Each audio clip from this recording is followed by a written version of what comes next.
வந்து மனைவி கடிதணைந்துன்னா ரொம்ப வேகமா ஓடி வராங்க வந்து, ஏன்னா விட்டுறப்படாதே வரே அப்படின்னு சொல்லி ஒரு அன்புல அவர் உடனே கேட்கிறாரு, நம்மாட்ட கேட்கிறார், தெரியாத மாதிரி இந்த அம்மா கேட்கிறார். தொண்டனாருக்கு என்னாலும் சோறளிக்கும் திருத்தொண்டர் வண்டார் பூந்தாரார் இமனைக்கு உள்ளாரோ என. எல்லாருக்கும் இப்பொழுதுமே உணவு பண்ணி போடுவாரே அந்த சிறுத்தொண்டர் அவர் உள்ள இருக்காரா அப்படின்னு வந்து கேட்கிறார். அந்த அம்மா வந்து இல்ல இந்த மாதிரி வெளியே போயிருக்கிறார் அப்படின்னு வந்து சொல்லிட்டாங்க. அது கூட என்னன்னா இந்த அம்மா சொல்லும் பொழுது ரொம்ப அருமையான சில உலகியல் நெறிமுறைகளை சொல்றாரு. அந்த வீட்டுல வேலை செய்யற அந்த அம்மா வந்துருச்சு. சந்தனம் அப்படின்னு வந்து சந்தனத்தாதி அந்த அம்மா வந்துருச்சு. அந்த அம்மாவை கூட சேகலார் சுவாமிகள் வந்து ரொம்ப மரியாதையோடு தான் பேசுவார். சந்தனமாம் தையலார் முன் வந்து தாழ்வடங்கி. சந்தனம் என்ற அந்த அம்மனியார் வந்து அப்படிதான் சொல்றாரு. நம்ம வழக்கம் வந்து அந்த வேலைக்காரி வந்தாள் அப்படிலாம் இல்லையா, அது கூட எவ்வளவு மரியாதை இருக்கு பாருங்க.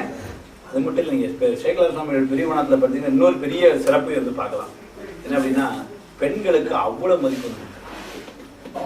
சைவ இலக்கியங்கள் பெண்மைக்கு நிகராக, ஆண்களுக்கு நிகராக இல்ல ஆண்களை விட அதிகமாக இதெல்லாம் சொன்னா நாளைக்கு அப்படி ஃபிளைட் ஏறிடுவீங்களே அப்படின்னு டாக்டர் மிஸ்ஸஸ் என்கிட்ட கேட்பாங்க. உண்மையை நான் வந்து எப்படிலாம் சொல்லிக்காம ஒரு வாரம் நான் உங்களுக்கு ஐஸ் வச்சுட்டு தான் இருந்தேன், இல்லைன்னு சொல்லல. இப்ப நீ இருந்த என்னங்க இன்னைக்கு ஜாஸ்தி சார், இன்னைக்கு கொஞ்சம் ஜாஸ்தி, இது வந்து நன்றி கிடப்பாடுன்னு வச்சுக்கீங்களேன். அப்படி வைக்க கூடதான் ஏன்னா ரொம்ப கவனிச்சாங்க என்ன அவங்க. அதனால வந்து ஏன் அப்படின்னா இது ஏன் சொல்றேன் அப்படின்னா பின்னாடி மங்கையர்கரசே பணத்துல மங்கையர்க்கு தனி அரசு எங்கள் தெய்வம் அடியார வந்து எங்கள் தெய்வம் அப்படின்னு எவ்வளவு வருது ஞான சம்பந்தம் எவ்வளவு வராங்க. அதாவது ஒவ்வொருத்தரும் வளர்ந்து சிறப்பாக சொல்லியிருக்காங்க இல்லைன்னு இல்லை.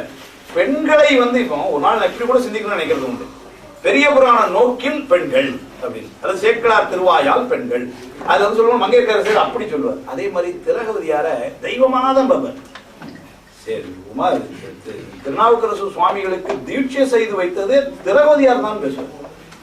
திலகவதியாருக்கு அப்படி ஒரு மதிப்பு கொடுப்பார், மங்கையர்கரசருக்கு அப்படி ஒரு மதிப்பு கொடுப்பார். காரைக்கால மேற்கு சொல்லவே வேணாம், காரைக்கால மேற்கு அப்படி ஒரு மதிப்பு கொடுப்பார். பெண்களுக்கு அவ்வளவு. இந்த அம்மா பாத்தீங்கன்னா வீட்டுல வேலை செய்யற அம்மா, அவங்கள கூட எழுதும் பொழுது எப்படி எழுதுவாருன்னா வந்தணைந்து வினவுவார் மாதவரே யாம் என்று சந்தனமாம் தையலார். அந்த அம்மா பேரு சந்தனம், சந்தனம் வாங்க அப்படின்னு அதான் கூப்பிடுவாங்க, சாதாரணமா இருந்துருவாங்க. ஆனா அது வந்து எப்படி சந்தனமாம் தையலார், சந்தனம் என்ற அம்மனியார் முன் வந்து தாழ்வடங்கி அந்தமில் சீரடியாரை தேடி அவர் புறத்தடைந்தார். இப்ப என்ன ஆயிடுச்சுன்னா அவர் வெளியே நிக்கிறாரு, அதனால இந்த அம்மா இப்ப வீட்டுக்குள்ளே நிக்கிறாங்க சிறுத்தொண்டர் மனைவி. அதனால இந்த அம்மா அதுக்குள்ள ஓடி வந்துருச்சு. ஓடியா வந்து அவங்கள்ட்ட வந்து இது பண்ணி எந்தமை ஆளுடையவரே அகத்தொழில் எழுந்தருளுங்க அந்த அம்மா தான் உடனே சொல்லுவாங்க.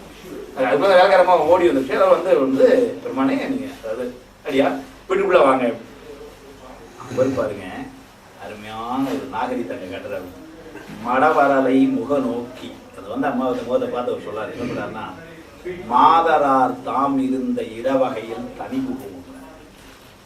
பெண்கள் தனியா இருக்கு, ஏன்னா சிறுத்தொண்டர் இல்லைன்னு தெரிஞ்சு போச்சு இல்ல, ஆனால் நாங்க உள்ள வரமாட்டோம்னு வெளியே. அதாவது எவ்வளவு பெரிய ஒரு நாகரீகத்தை சேக்கிழார் சுவாமிகள் 12ஆம் நூற்றாண்டு. நீங்க சில நேரங்கள் கேட்கறாங்க சைவ இலக்கியங்கள் என்ன சார் தந்தது அப்படின்னா, ஏன்னா பொதுவா வந்து பாத்தீங்கன்னா சைவ சமய கூட்டம் பாத்தீங்கன்னா முடிஞ்சோன்னா நல்ல சாப்பாடு போடுவாங்க, சாப்பிட்டா அதுதான் வந்து கிடைச்சது அப்படின்ட்டு வந்து அப்படிலாம் இல்லை. அது இங்கேயும் தொடர்ந்து ஆனா சாப்பாடு அவடைய சார் கவனத்திற்கு பண்ணிட்டாரு நல்லவர் ராஜேந்திர பண்ணிட்டாரு கவலைப்படாது. நான் இருந்தாலும் தான் சேஃபா அதுக்காக அவங்க ஐஸ் வச்சு வச்சிருக்கேன், கேர்ஃபுல்லா தான் ப்ளே பண்றேன். மாதரார் தாமிரன் மாதரார் இடவகையில் தனி புகுண்டார். அது ரொம்ப அருமையா வந்து உரை எழுதுறாரு சிகேஎஸ். ஒரு செய்தியை மட்டும் சொல்லி ஏன் அப்படின்னா இப்படி சொன்ன உடனே ஒரு சின்ன சந்தேகம் வந்து எல்லாருக்கும் வந்துருச்சு. என்னன்னா சார் ரொம்ப நாகரிகம் தான், அதுலலாம் எந்த சந்தேகமும் இல்லை. நீங்க வந்து அப்படி சொன்ன ஏன்னா அருமையான வரி அது. மாதரார் தாம் இருந்த இடவகையில் தனி புகுவோம். அருமையான செய்தி. உடனே வந்து என்ன பண்றாரு, அந்த ஒரு அன்பர் என்கிட்ட கேட்டேன், நீங்க சொல்றதெல்லாம் ரொம்ப சரிதான், ஒரே ஒரு சின்ன சந்தேகம். என்ன எங்களுக்கு திருநெல்வேலி வகுப்புல எங்களுக்கு இப்படிலாம் சந்தேகம் கேட்பாங்க. ஏன்னா வந்து 75-77 வயசுலதான் எல்லாம் உட்காந்துருப்பாங்க முன்னாடி. அப்ப என் நிலைமை கொஞ்சம் யோசிச்சு பாருங்க, எனக்காக பிரார்த்தனை பண்ணிக்கங்க.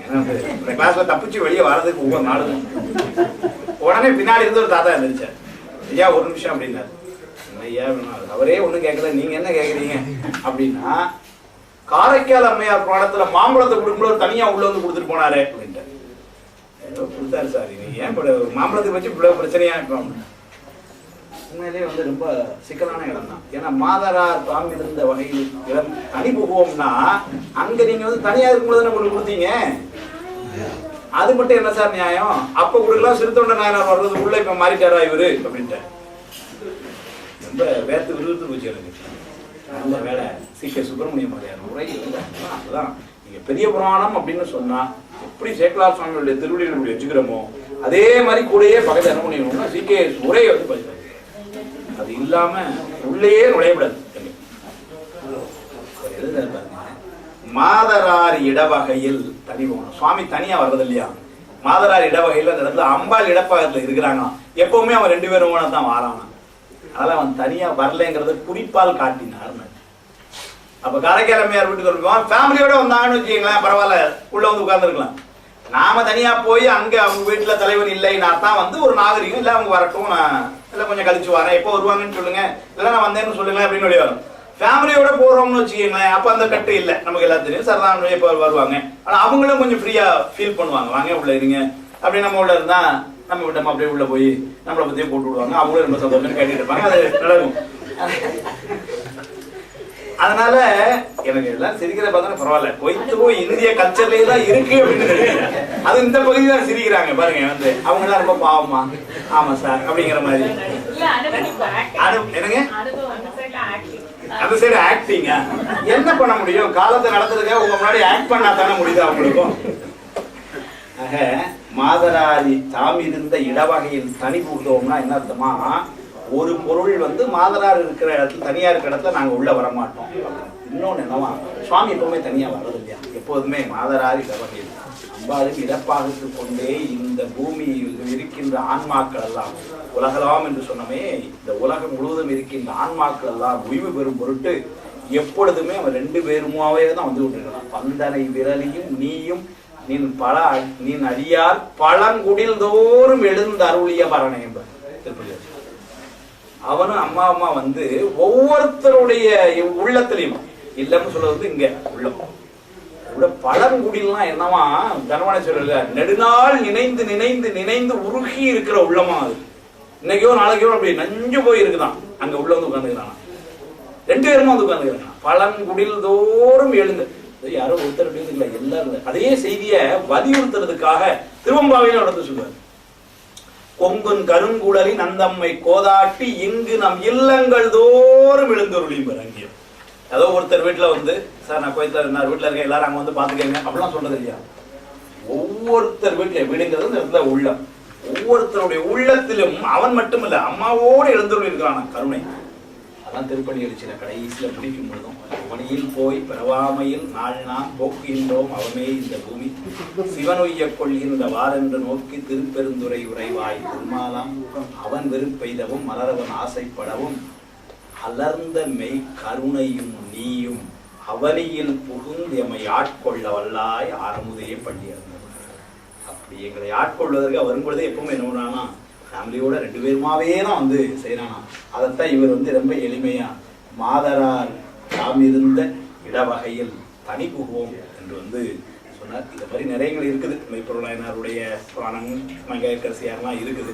அதனால நேரம் கருதி இந்த பெரிய புராண சிந்தனையை உலகலாம் உணர்ந்துவதற்கரியவன் என்று துவங்கி சிறு தொண்ட நாயனார் போனது வந்து ஒன்றை மட்டும் தொட்டு என்ன ஒண்ணு தொட்டா ஏனையெல்லாம் அது அப்படி கண்டுகொள்ளுங்க, ஏனைய வெள்ளித்திரையில் கண்டுகொள்ளுங்க என்று இருந்து சொல்லி இந்த நல்ல வாய்ப்பினை அளித்த உங்கள் எல்லோருக்கும், ஏன்னா இன்னைக்கு வந்து நிறைவு நாள், நாங்க வந்து இதை நிறைவு நாள் அல்லது நன்றி உரை அப்படின்லாம் சொல்றதில்லை, எங்க திருமணத்து மரபு அது. ஏன்னா நன்றி உரைங்கிறது எப்ப சொல்லுவாங்களாம் கடைசியா முடிச்சாதான் நன்றி உரை. இது வந்து முடிய போறது இல்லை, தொடரத்தான் போகுது. அதனால மகிழ் உரை அப்படின்னு தான் வந்து அதை சொல்லணுமா, திருமணத்து மரபு.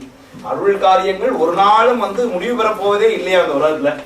அதனால இந்த திருமுறை சிந்தனையும் கண்டிப்பாக வந்து கோயத்திலே வந்து நிறைவு பெறப்போவதில்லை, தொடர்ந்து நடந்து கொண்டேதான் இருக்கும். அந்த வகையிலே எங்களுடைய மதிப்பிற்குரிய ஐயா திருமிகு முத்தையா பிள்ளை அவர்கள் சார்பாகவும் என்னோடு இங்கு கூட வந்த திருமிகு வைகுண்டராமன் ஐயா அவர்களுடைய சார்பாகவும் எங்களுடைய இந்த நிகழ்ச்சிகள் கூடவே இருந்த 2 பேர் அம்மையப்பரா இவங்க 2 பேர் தாங்க அவனியில் புகுந்து கோயத்தில் புகுந்து எங்களை ஆட்கொள்ள வந்தது முதல்ல அவங்க தான். நாங்க வர முன்னாடி சுவாமி வந்து கருணையா திருவாதிரை சொல்லுவார்.